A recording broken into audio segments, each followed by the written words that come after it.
balik tayo. Matraffic pala dito. So dapat doon tayo nagdaan sa ano, sa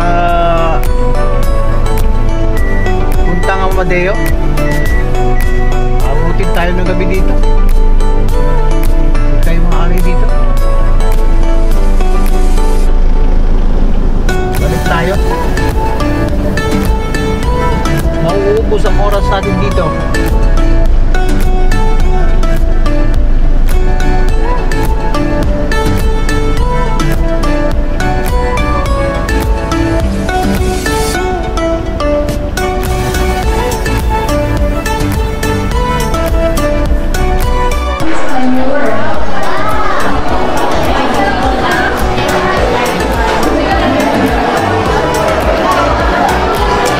Kabosing, hindi na tayo maghahaponan kasi hindi na tayo magulo pa sa bahay. Kaya pag uwi natin, tutulog na lang.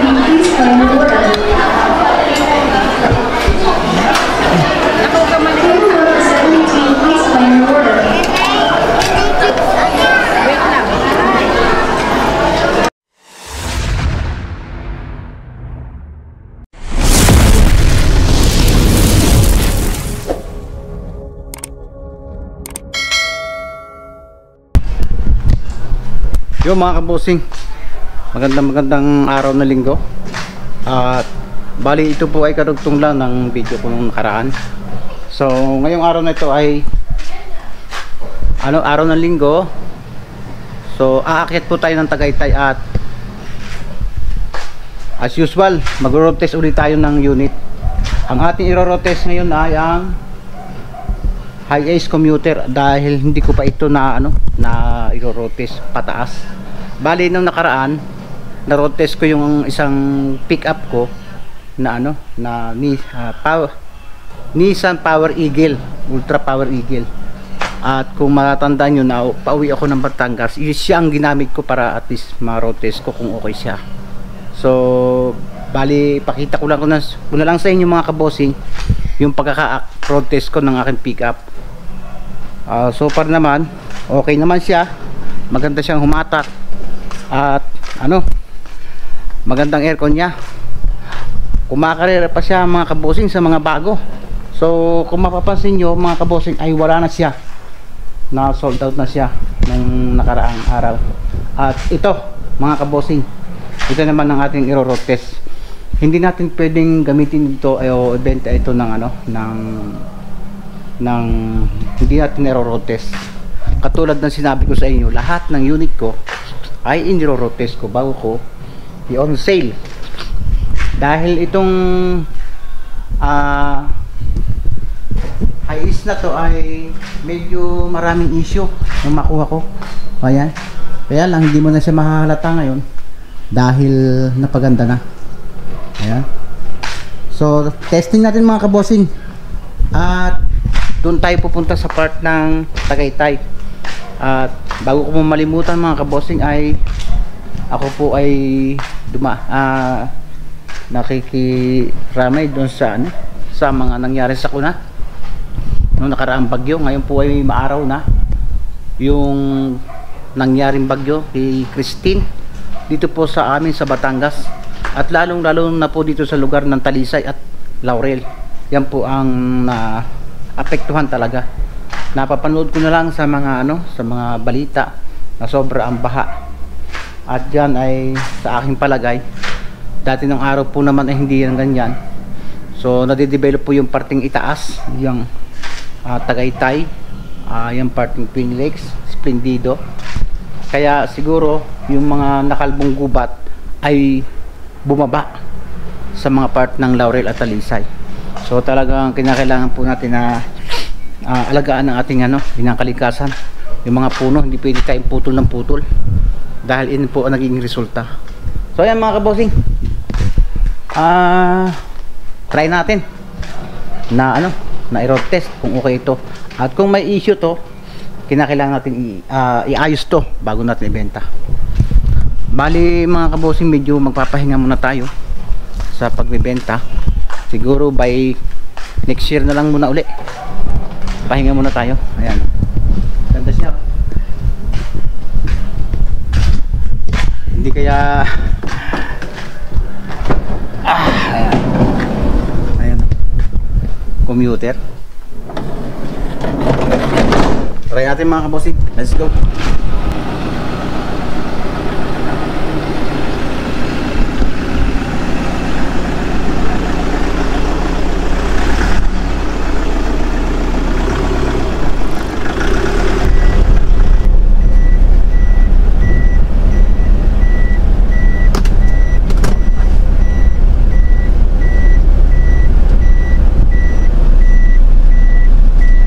Mga kabossing, isa itong issue yung tumutunog na yon, kung maririnig nyo,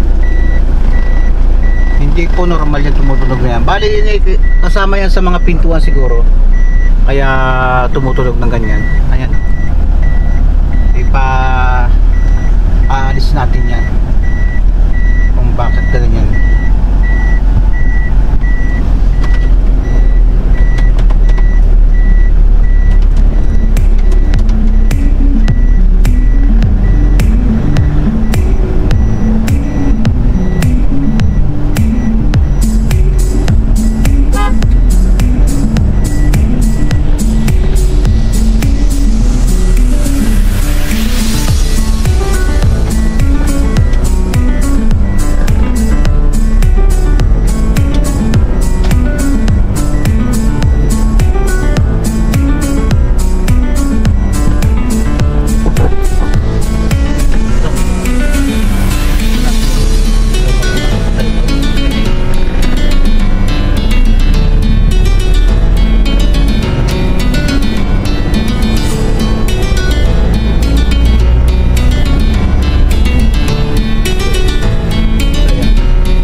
Isa yan sa dapat mawala, yan tumutunog na yan. Yan ay tumutunog lang pagka binuksan mo yung pinto ng hindi pa patay yung ano, hindi pa buhay yung makina. Sabihin, parang sa pintuan yan mga kabossing eh. Yung tut tut, ayan. Dapat mawala yan. Pero maalis yan mga boss. Oh, nawawala siya minsan. Oh, pero mabalik.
Bigay mo nga yung pintuan sa likod.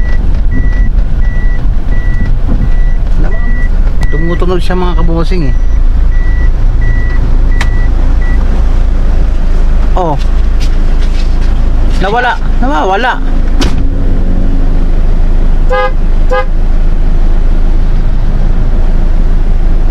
Nawawala siya mga kabossing pag tumitigil. Pero once na tumakbo, ano siya? Tumutunog. Oh, ayan oh. Pag mabanti ako, ayan. Oh.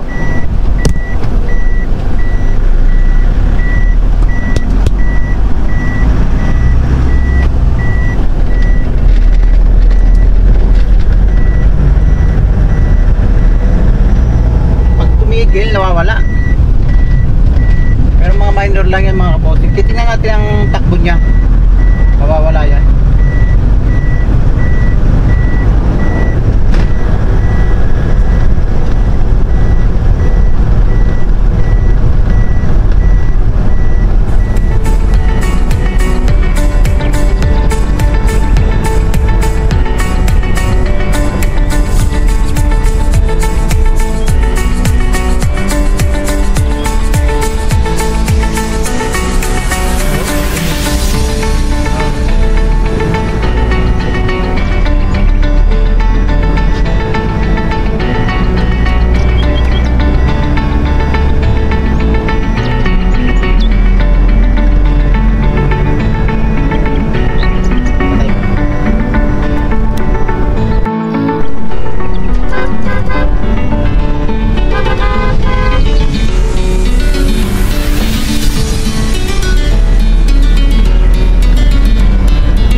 Malamig ang aircon nito mga kabossing, kahit tanghaling tapat.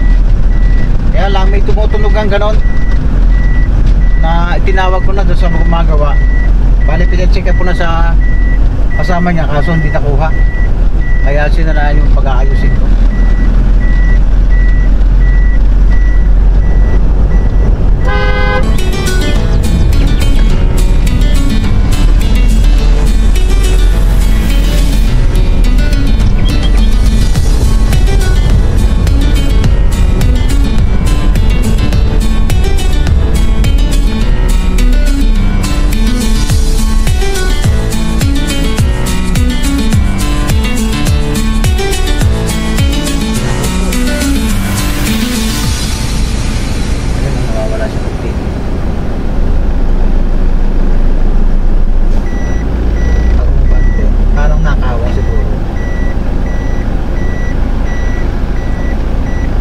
Mga kabossing, medyo traffic pala dito. Dito tayo nagdaan sa ano Aguinaldo Highway. Dapat sana doon tayo sa puntang Amadeo. Kaso dito tayo napasuot. Kala ko kasi maluwag dito. Wala. Traffic pala dito.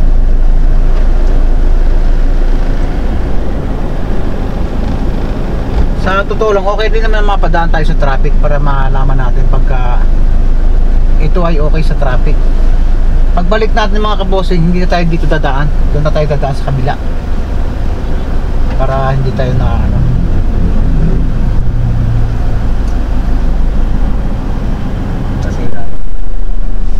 babalik tayo. Matraffic pala dito.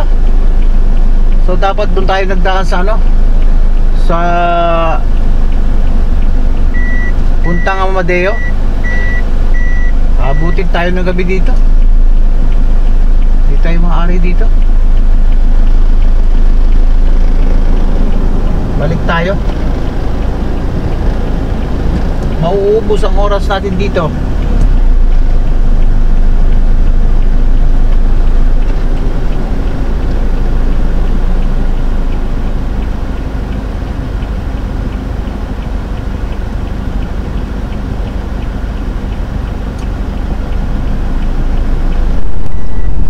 Mga kabossing, hindi tayo tutuloy.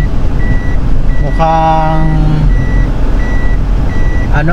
magagabihin tayo pag diyan tayo dumaan sa Tagaytay. Kaya balik na tayo. Ito naman pwedeng testing din sa ganito. Basta nagka-traffic na ganito, malalaman mo kung mag-iit ito o mahinang humatak. Pero okay naman ang hatak niya. Ito lang ang issue niya, yung tumutunog na yan. Pero pag nagpreno ako, nawawala naman siya. Kinakailangan nating matrace kung saan ang gagaling yung tunog na yan. Maaaring yan, sensor ng mga pinto o mga susi. Kaya dapat matrace. Kinakailangan dyan auto electrical talaga.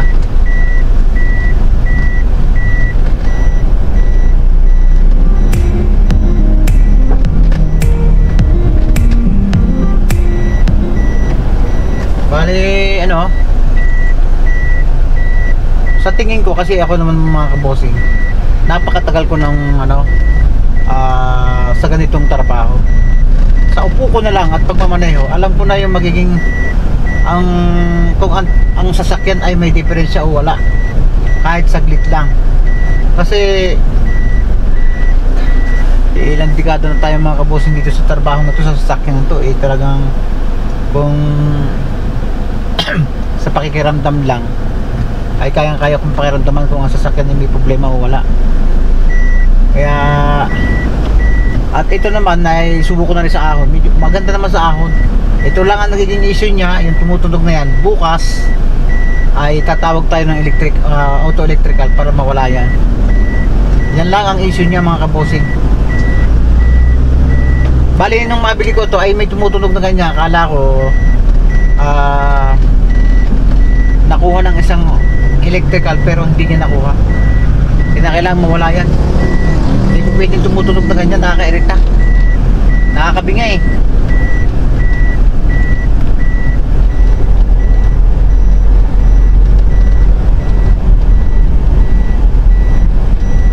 Ito pa ang isa mga kabosing. Naka-release yung kanyang handbrake, pero mayroon siyang ilaw ang handbrake niya, kaya dapat maalis yan. Hindi mo pwedeng yan, nakasignal yung handbrake pero naka-release naman, dapat mawala din yan.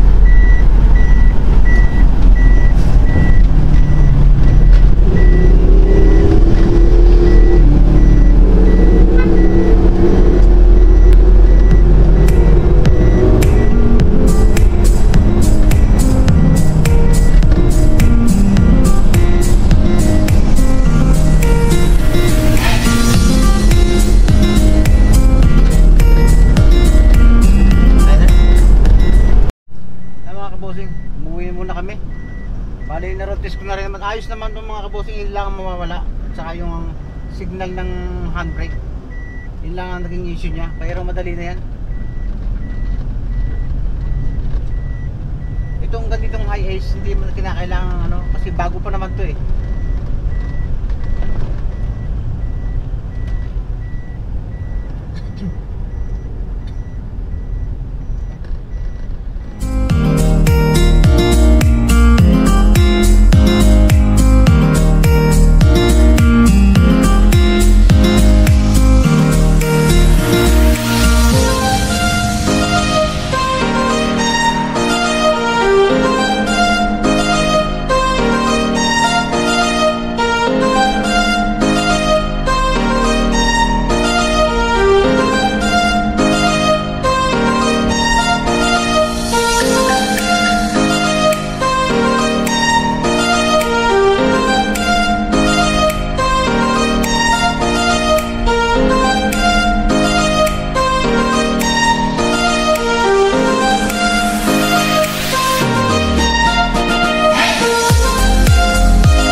Pagkatapos namin mag road test, ayan dito,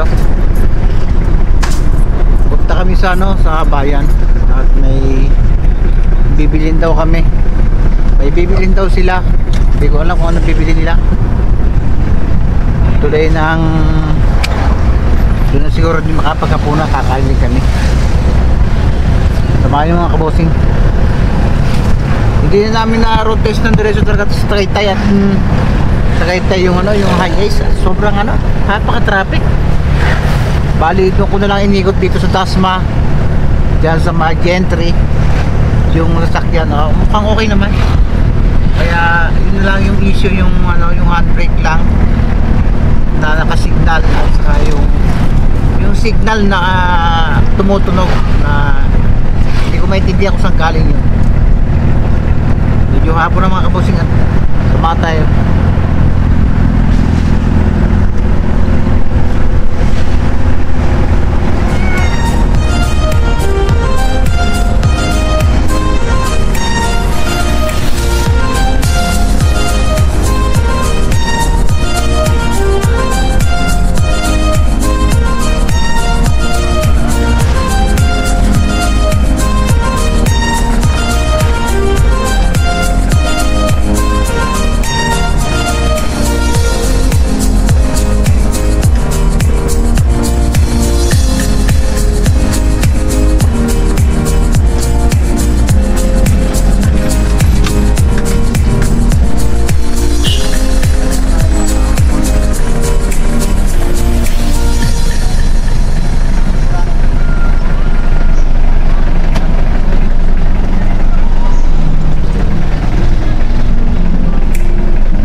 tayo ng ano, ng mating ng estrada. Parang wala.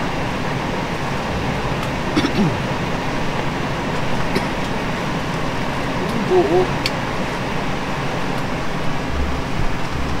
Wala.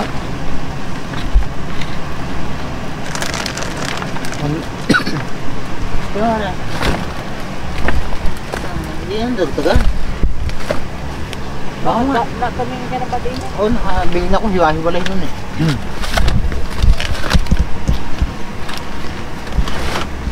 Wala pa silang dito. Saan yan?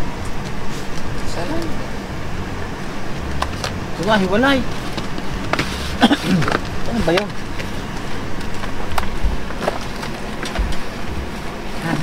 Ba't may nakalagay bang estrada? Wala. Aray. Wala. Aray. Aray. Ano ba yan? Yung putol-putol? Yung buong likod. Ah, buong likod. Hiwa-hiwalay Wala. oh. Wala. Wala. Wala. Aray naman yung wala. Ito. Ito. Ano ba ito? Sana yan? Kaya lang. Hiwa-hiwalay. Di baka natanggal lang ang ano niya. Excuse po.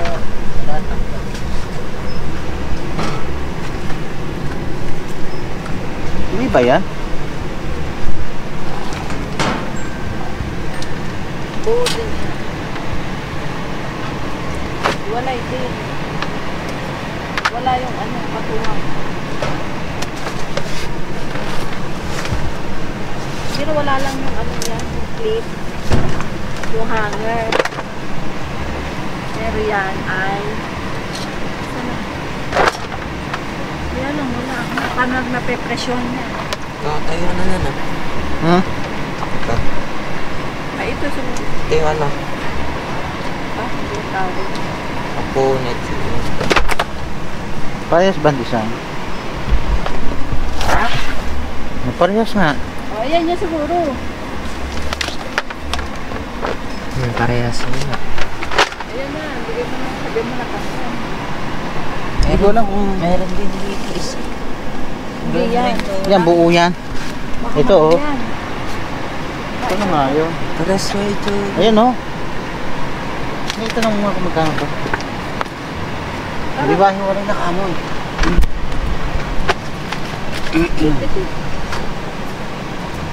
Bago pa matan.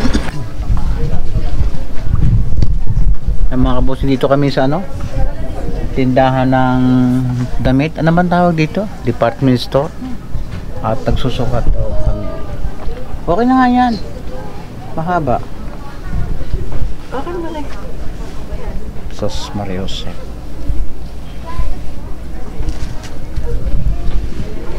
Ano pang bibilhin? Eh, pero may choice ako ni. Isa pa. Tapos pipili. Ayun o, mga t-shirt. T-shirt lang yan. Ah.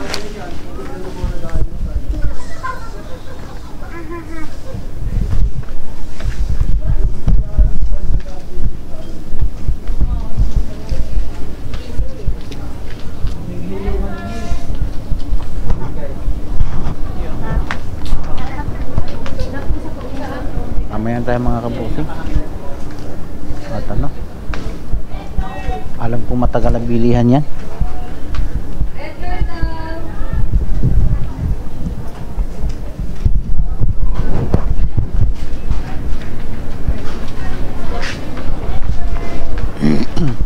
Alin pa? Ba, okay na yan eh. Ito, isa nga. Pag may ganap lang Yung pa isa oh. Baka meron Kulay pa eh. green. Saan? Yan. Ba't? XL. Din. T-shirt. Ayun ang t-shirt oh. Malalaki. Play. Baka ano yan?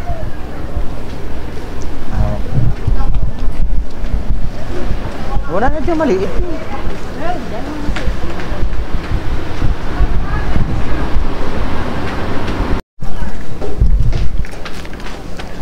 Parang mahal no. Ganda. Yan. Small. Parang liit naman yung small sa iyo. Oh. Pero ang ganda. Ano ito panalaki? Patingin nga panalaki. Hindi ko nakatandaan. Ayaw ko. Di ba may pambabaeng t-shirt? Hindi, walang walang. Ito, ganito. Ano mga snack? Ay, mga kabusing.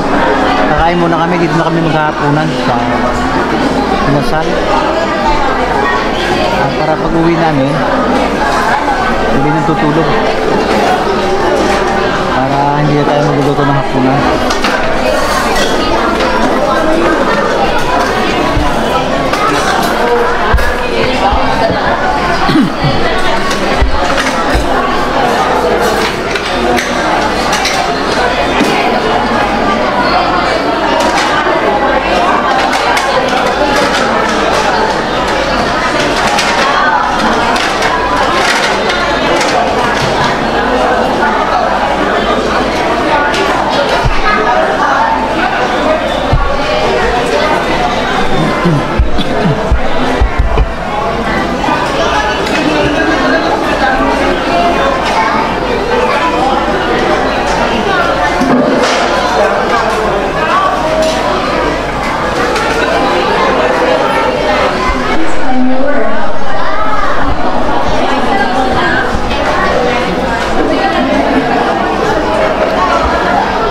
Ano tayo mga kabosing? Hindi na tayo maghahaponan at hindi na tayo magluluto sa bahay. Kaya pag uwi natin, tutulog na lang.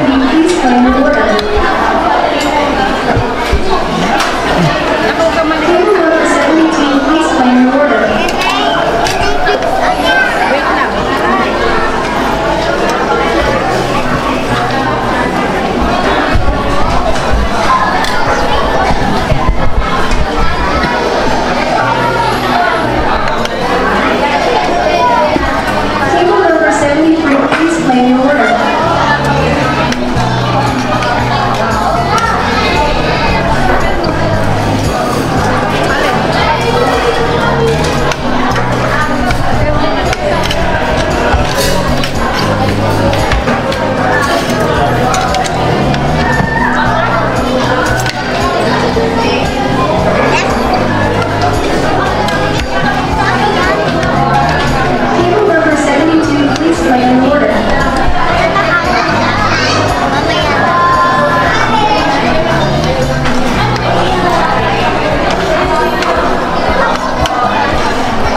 Yung mga kaposin, nandito na ako sa bahay. Nandito na kami. Kararating lang.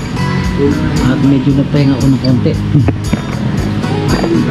Dahil nga tayo sa, sa bayan. So hindi na rin ako nakapag-video dahil nalobat na ako. So ayan mga kabossing, medyo mahaba-haba na rin ito at puputuin natin yung ating video. So hindi, sana yung po mga naapektuhan ng bagyong si Christine ay dalahan ko po ng makabangon ulit at alam ko na mga kakayanan natin yan. Sila yung partilahan talaga ng buhay natin. Basta manalangin tayo sa Panginoon Diyos at makakaraos tayo mga kabossing. So hanggang dito na lang mga kabossing. Until next video na lang. God bless you all. Bye.